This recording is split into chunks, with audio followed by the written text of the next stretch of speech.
Educarios MIE, el podcast de la Maestría en Investigación Educativa, un espacio donde encontrarás información sobre el ámbito de la educación, reflexiones teóricas e investigación más allá de las aulas de clase. Quédate con nosotros y descubre las maravillas del conocimiento científico. Buenos días, buenas tardes, buenas noches, colegas. Bienvenidos al podcast de la Maestría en Investigación Educativa, Educarios. El día de hoy vamos a hablar un poquito acerca de cómo elegimos nuestro tema de investigación, cómo se ha venido cambiando a través del tiempo y algunos otros temitas más que vamos a incluir. Mi nombre es Francisca Peralta. Mi nombre es Pauleta Álvarez. Y yo soy Diana Torres. Bueno, nuestra primera pregunta, para ti, Pauleta. ¿Por qué elegiste la maestría en investigación educativa? Ok, pues mi selección de la maestría en investigación educativa se dio, la verdad, de manera muy natural.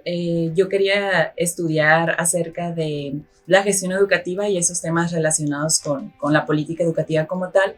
Entonces decidí esta maestría porque estaba entre otra opción y esta, pero la otra opción se limitaba mucho al campo de gestión educativa. Entonces a mí me pareció que la maestría en investigación educativa tenía como esta amplitud para que yo pudiera desarrollar mi tema de una manera más general y desde diferentes perspectivas que estoy segura que le iban a sumar pues desde la educación. Entonces, precisamente por eso yo elegí la maestría en investigación educativa. Ok. Pues en mi caso, yo lo elegí porque con el tiempo y mi experiencia como docente, yo tuve la oportunidad de darme cuenta cuáles eran las problemáticas que estaban en el campo laboral, ¿no? Yo soy maestra de inglés. Elegí la maestría porque después de 7 años de experiencia como docente de inglés, tuve la oportunidad de darme cuenta cuáles eran las problemáticas, ¿no?, que hay en el campo laboral. Y tuve un proyecto en el que participé en el estado de Sonora de investigación. Y me llamó mucho la atención. Yo no tuve la oportunidad de hacer una tesis al culminar. Me arrepiento un poquito de eso, pero con la experiencia me di cuenta que una de las cosas que me apasiona mucho es la investigación y por eso entré a la maestría en investigación educativa. A mí me sucedió algo similar a lo que nos platica Paulette, porque yo también estaba entre 2 maestrías y una tenía que ver con la historia de México y de alguna manera se relacionaba con mi formación porque yo soy historiadora, pero me sirvió mucho ver las líneas de investigación que tenía cada uno de los posgrados y cuando planteé mi propuesta de investigación me di cuenta también de que mi tema estaba más involucrado con lo que esta maestría desarrolla que con lo que podía hacer yo en la maestría en Historia de México. Entonces, en mi caso sí fue muy importante pensar no nada más en el programa como tal, sino cómo me podía aportar ese programa en específico para el desarrollo de la propuesta de investigación que yo estaba haciendo. Ahora que comentas, Diana, creo que también es muy importante el tema de investigación para entrar a esta maestría, ¿no? En tu caso, ¿sientes que tu tema de investigación pues tuvo mucha relevancia en elegir esta maestría? ¿Nos podrías decir más o menos cuál fue tu tema de investigación y por qué elegiste ese tema? Sí, mi tema de investigación es una propuesta educativa que desarrolló el gobierno mexicano específicamente para la población campesina e indígena y es una propuesta que se promovió a lo largo del siglo XX. Yo llegué a esta temática a través de un curso de Historia de la Educación, donde mencionaron de manera general en qué consistía el programa.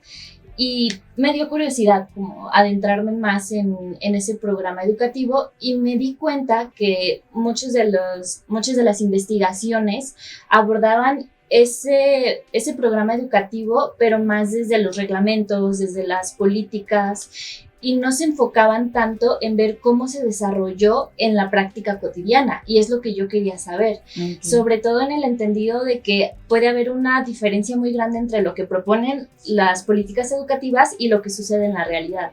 Así que empecé a adentrarme a nuevas investigaciones para ver si había alguien que hubiera abordado desde esa perspectiva.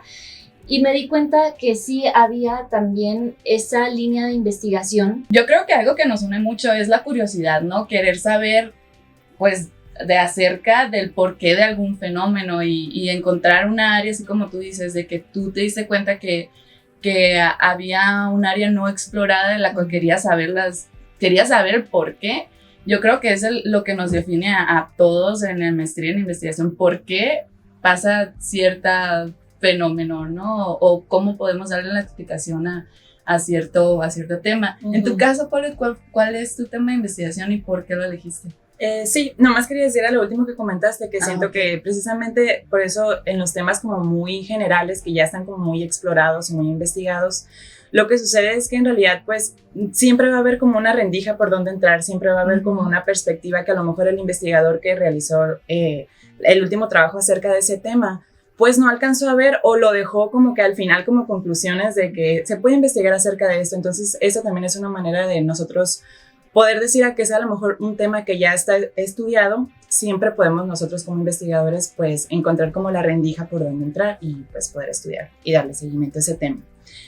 Y bueno, en mi caso del tema de investigación, pues el mío, yo voy a estudiar cómo se administra el cambio actualmente en las escuelas normales, derivado de la nueva reforma educativa que ahorita está entrando en vigor, que es la de la nueva escuela mexicana. Yo elegí este tema porque a mí me interesaba mucho saber como qué sucede detrás de las escuelas para poder gestionar el nuevo cambio, específicamente este que es una nueva reforma que considero pues que es algo como un momento pues transformador en la educación actualmente.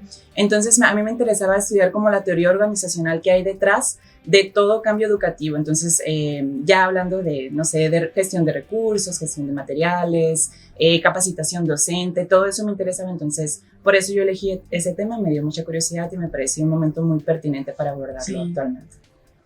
¿Y tú, Fran? Pues yo voy a estudiar a los docentes de inglés y las estrategias didácticas que usa en el aula. Este tema ha cambiado bastante a través del tiempo, ¿no? Porque al principio yo venía con una idea muy amplia de lo que estudiar de docente de inglés y hay pues un mundo infinito de información que podría yo analizar. A lo largo del tiempo ha venido cambiando, desde que entré a la maestría ha venido cambiando y he delimitado bastante mi tema, pero en general es el docente de inglés, las estrategias didácticas que utiliza en el aula y en la materia de gramática en específico. ¿Por qué lo elegí? Porque yo tuve la oportunidad de trabajar en una investigación en el estado de Sonora hace algunos ayeres y de ahí me surgió la curiosidad, ¿no? Porque me di cuenta que había varias problemáticas en el área de enseñanza del inglés en México, por las cuales pues yo estoy muy interesada, ¿no? Descubrir el porqué de ciertos fenómenos que pasan. De saber por qué de ciertos fenómenos que suceden en el ámbito de enseñanza del inglés en México. Y bueno, como les digo, en mi caso ha venido cambiando bastante desde que entré a la maestría ese tema, más que nada para delimitar el tema y para que me alcancen estos 2 años para realizar la investigación. No sé en su caso si haya habido cambios de su tema al inicio a como está ahorita. Sí, por ejemplo, en mi caso se relaciona mucho con esto último que acabas de decir, que es como para que nos alcance el tiempo, porque pues son 2 años de la maestría. La manera en la que ha cambiado no ha sido como tal en el tema, en realidad sigue siendo el mismo, más bien que se ha ido como acotando, porque yo he ido como seleccionando los conceptos y toda la información que lo que quiero en realidad investigar, lo he ido como acotando y no dejándolo tan general para que me alcance precisamente el tiempo. No sé en tu caso cómo ha sido, Diana. Sí, me ha sucedido algo similar, tal vez no se ha modificado tanto en el sentido de la temática, sino en aprender a cómo delimitar el tema y también a aprender a cómo explicar ese objeto de estudio a partir de una teoría en específico, identificar cuál es la teoría en específico que me ayuda para entender mi investigación, porque no sé si a ustedes les pasó algo similar, pero al menos a mí me sucedió que cuando empecé a leer, de repente quería meter todo lo que leía y decía este concepto y esta teoría, y entonces es importante como aprender a hacer estas delimitaciones. No sé si algo similar les sucedió a ustedes. Sí, de hecho para mí fue un poco difícil porque así como dices tú, hay mucha teoría, hay mucha información acerca de cierto tema y al final es importante tomar un enfoque, o sea, tomar a una perspectiva de tu tema para poder ver el fenómeno desde esa perspectiva.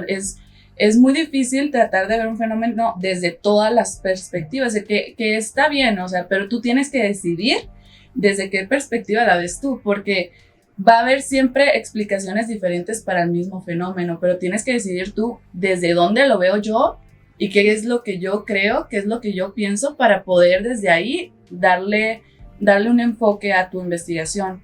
Porque de otra manera, pues es un mundo de información y es difícil, muy difícil tratar de acaparar todo. Además de que hay veces que hay teorías que chocan. Uh-huh. Entonces, tú tienes que decidir qué es lo que creo yo y desde ahí partir, ¿no? Uh-huh. Sí, puede llegar a ser hasta abrumador encontrarte con tantas teorías y creer que todas te van a como sumar a tu investigación cuando pues en realidad algunas, como dices tú, pueden ser hasta contradictorias y no realmente no sumarle a la investigación. Y de hecho creo que una de las estrategias que nos ayuda a acotar es identificar no solo la teoría en general, sino los conceptos que utilizamos, porque muchas veces utilizamos conceptos porque nos gusta cómo suena, porque creo que me va a ayudar a explicar y realmente no entendemos que ese concepto tiene algo de trasfondo y hay que entender qué representa ese concepto, a qué paradigma está asociado.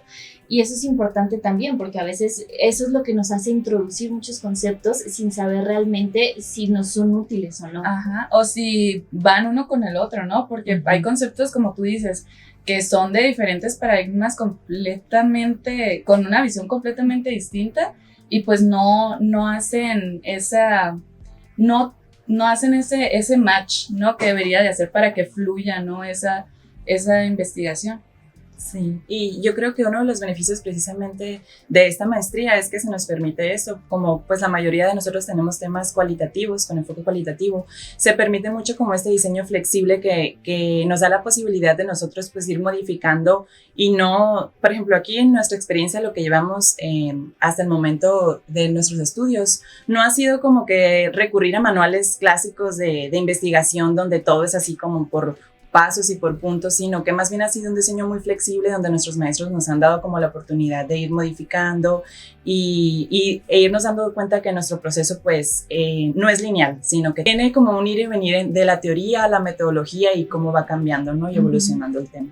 Y en ese sentido creo que uno de los aprendizajes que hemos adquirido aquí en la maestría es reconocer que el error también nos aporta, porque yo también estaba acostumbrada a esa visión de que no, que mi anteproyecto estaba mal aquí y ya era como el preocuparme por eso, ¿no? Pero ha sido un aprendizaje también el ver que podemos aprender de eso y que podemos modificarlo y no necesariamente es malo, sino que es algo que también nos enriquece. Y creo que es muy importante lo que dices, Diana, porque lo mismo pasó conmigo, ¿no? Yo también entré con una idea diferente de lo que iba a ser mi proyecto, lo que iba a ser la maestría y con el tiempo he ido adaptando el proyecto a los aprendizajes que he ido obteniendo en la maestría y eso ha aportado muchísimo. El cometer errores hace que se vaya puliendo más tu proyecto y en mi caso pues también que mencionas tú Paul, del diseño cualitativo,